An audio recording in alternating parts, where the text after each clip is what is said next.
Assalamualaikum warahmatullahi wabarakatuh.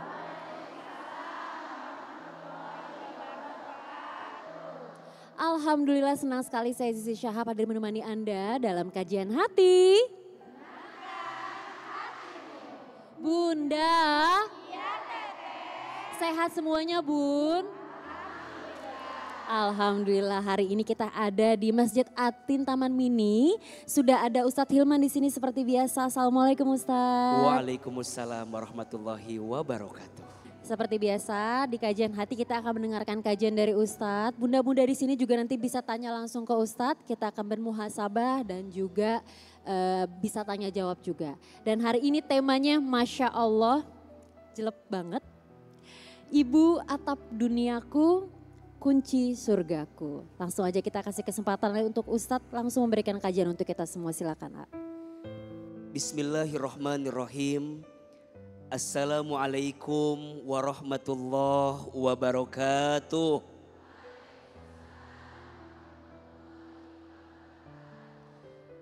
Bunda, ibu atap duniaku, kunci surgaku. Satu kali ada seorang sahabat yang bertanya kepada Nabi Muhammad SAW, "Ya Rasul, kepada siapakah aku harus berbuat baik?" Maka Rasul menjawab, "Ummuka," kepada ibumu. Kemudian kepada siapa lagi ya Rasul? Maka Rasul menjawab, "Ummuka," kepada ibumu.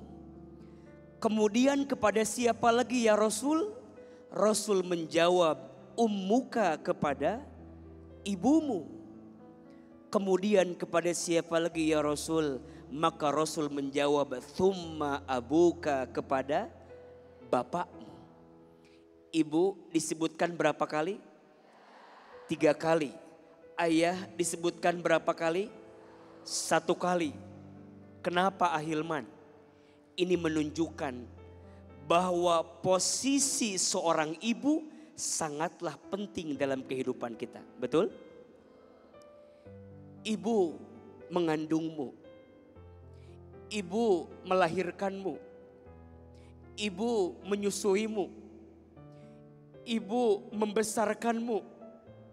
Ibu merawatmu. Ibu menangis mendoakanmu. Maka wajar siapa orang yang pandai membahagiakan ibunya, maka Allah akan bahagiakan hidupnya. Dan siapa orang yang pandai memuliakan ibunya, Allah akan muliakan hidupnya. Begitupun sebaliknya. Siapa orang yang pernah menyakiti hati ibunya, maka jangan kaget akan banyak kekecewaan yang datang dalam hidupnya. Ibu ditempatkan pada tempat yang paling mulia. Bahkan surga terletak di bawah telapak kakinya ibu. Hidupmu akan baik-baik saja selama ibumu masih ada.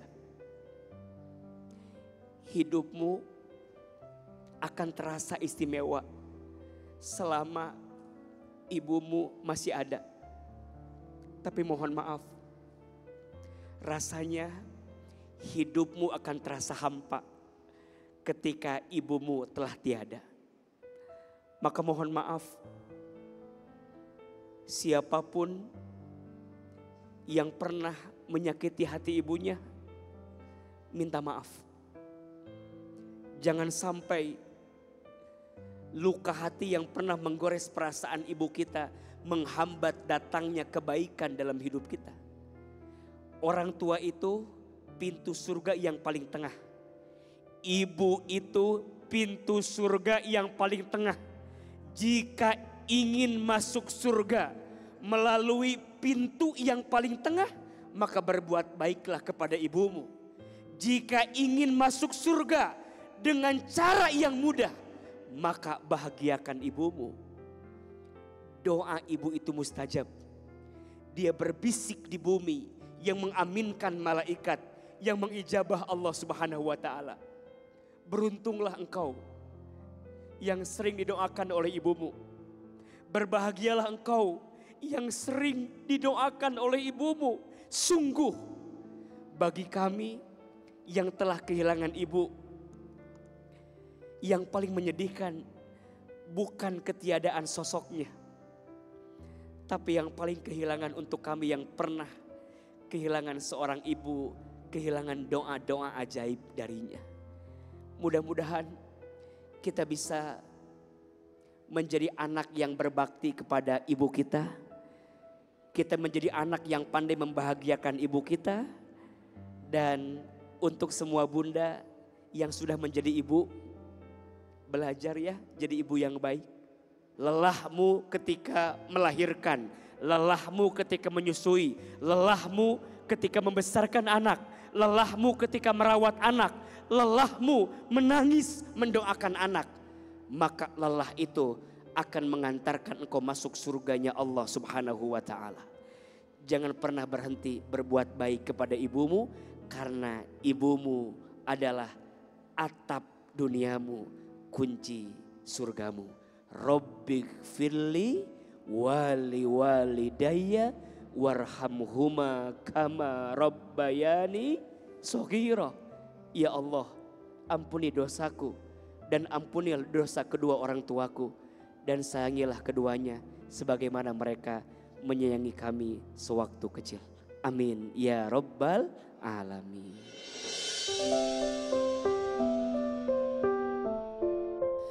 Masya Allah. Bunda, kajian hati. Tenang kan?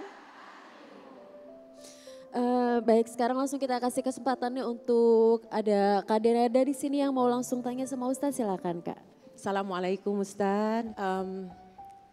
Saya adalah seorang ibu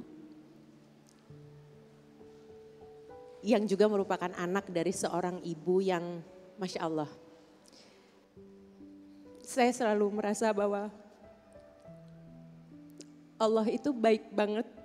Salah satu kebaikan dan rezeki dan kebahagiaan dan berkah yang Allah berikan kepada saya itu dalam hidup saya adalah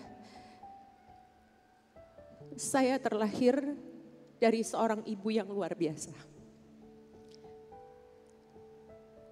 Ibu saya dulu adalah seorang single parent, menjalani kehidupannya sebagai seorang single parent lama, dan kami berdua menjalani kehidupan. Dan saya banyak melihat dan banyak belajar dari beliau menjadi seorang ibu itu ternyata perjuangannya luar biasa. Lalu tibalah suatu hari di saat saya akhirnya mendapatkan rizki dari Allah menjadi seorang ibu. Sekitar tahun 2018 Allah mengizinkan saya dan anak saya untuk menjalani perjalanan. Saya mendampingi anak saya yang pada saat itu didiagnosa leukemia atau kanker darah. Selama perjalanannya, ibu saya itu adalah kekuatan bagi saya, penguat, pembimbing. Ibu saya berada di samping saya, mendoakan saya. Sehingga selama hidup saya itu merasa seperti yang tadi Ustadz bilang, hidup saya tuh mungkin gak selalu indah, mungkin tidak selalu mudah. Bahkan saya menjalani perjuangan, berjuang berdua bersama ibu saya, kita pernah mengalami hal itu. Tapi saya selalu merasa bahwa hidup saya selalu baik-baik saja. Karena selalu ada ibu saya di samping saya. Pada saat titik kehidupan saya yang terendah, yang tersulit dalam hidup saya tetap merasa semuanya baik-baik saja. Saya selalu bilang kepada ibu saya, "Ma, tolong aku, tolong Dena," saya bilang gitu. Doakan saya. Bahkan dulu Ustadz, anak ibu saya tuh ada 4 Ustadz. Kebetulan saya ini sulung dan perempuan sendiri. Saya tuh suka bilang sama ibu saya, "Mah, hari ini udah doain aku belum?" "Udah," mama dulu selalu ngomong gitu.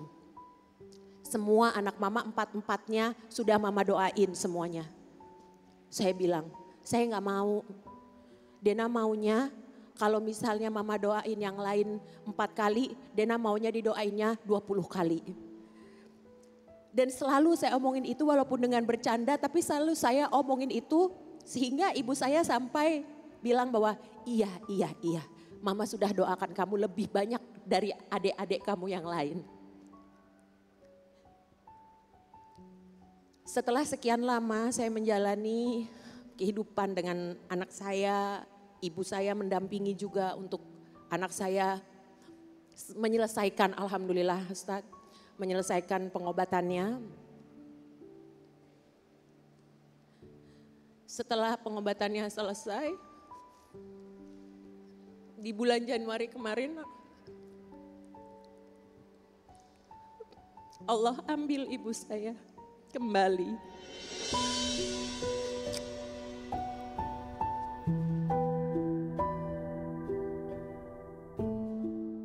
Di satu sisi saya merasa, ya Allah, terima kasih ya. Engkau telah izinkan ibu saya untuk tetap berada bersama saya dan mendampingi saya di saat-saat terberat di hidup saya. Tapi di sisi lain, saya seperti kehilangan setengah nyawa saya, Ustaz.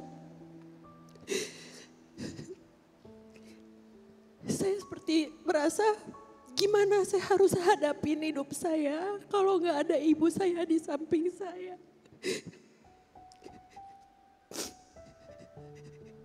Saya harus minta didoain siapa? Saya harus nangis ke siapa?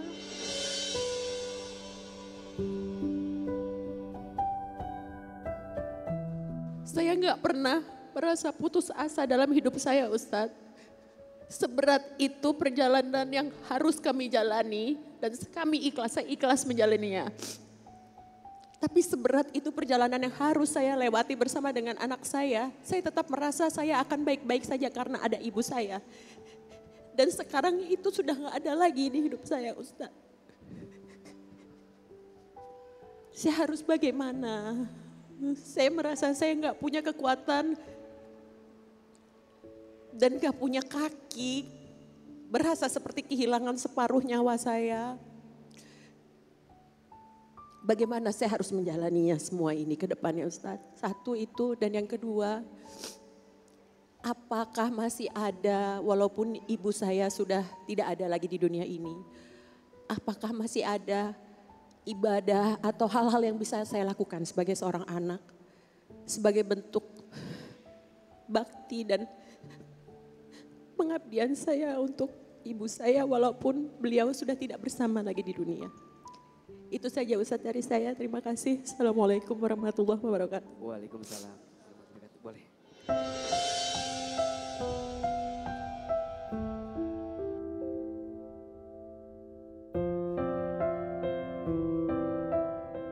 Untuk semua pemirsa yang merasa kehilangan separuh jiwanya, yakni ibu dalam hidupnya, saya sering bilang, tidak ada yang namanya kehilangan. Yang ada hanyalah Allah mengambil lagi apa yang pernah dititipkan kepada kita. Kalau tujuannya sama adalah surga, pasti ketemu lagi. Guru saya pernah berpesan, Hilman, kamu dengan orang tuamu bukan berpisah, tapi beda take off-nya saja. Beda waktu keberangkatannya saja. Kalau tujuannya sama, pasti ketemu lagi. Kadena, Kazi, ibu bukan pergi. Ibu hanya berjalan lebih duluan dibanding kita. Insya Allah, semua kebaikan yang pernah ibu hadirkan dalam hidup kita, pasti akan dibalas oleh Allah Subhanahu wa Ta'ala. Mungkin orang bilang kita adalah orang yang besar, sukses, berhasil. Percayalah, usaha kita mungkin 2%, 3%. Tapi sisanya ada doa ibu kita yang tidak pernah berhenti mendoakan kita. Maka 5 air yang ibu keluarkan untuk anaknya yang tak akan bisa digantikan oleh anaknya. Air ketuban saat ibu mengandung anaknya. Air darah saat ibu melahirkan anaknya. Air susu saat ibu menyusui anaknya. Air keringat saat ibu merawat membesarkan anaknya. Dan air mata saat ibu menangis mendoakan anaknya. Maka jangan kaget, satu ketika ada kisah seorang pemuda bernama Uwais Al-Qarni. Pemuda ini dikisahkan orangnya masih hidup, tapi sendal jepitnya sudah sampai di surga. Bahkan dikisahkan orang ini masyhurun fis sama wala masyhurun fil ar. Namanya viral di langit walaupun namanya tidak dikenal di bumi. Siapa pemuda ini? Namanya Uwais Al-Qarni. Apa keistimewaannya? Ternyata Uwais Al-Qarni ini selama hidupnya sibuk, habis waktunya untuk mengurus ibunya yang sudah tua renta. Ibunya buta, tidak bisa berjalan dengan baik, lemah tak berdaya. Satu ketika ibunya minta Uwais untuk berangkat haji ke Baitullah.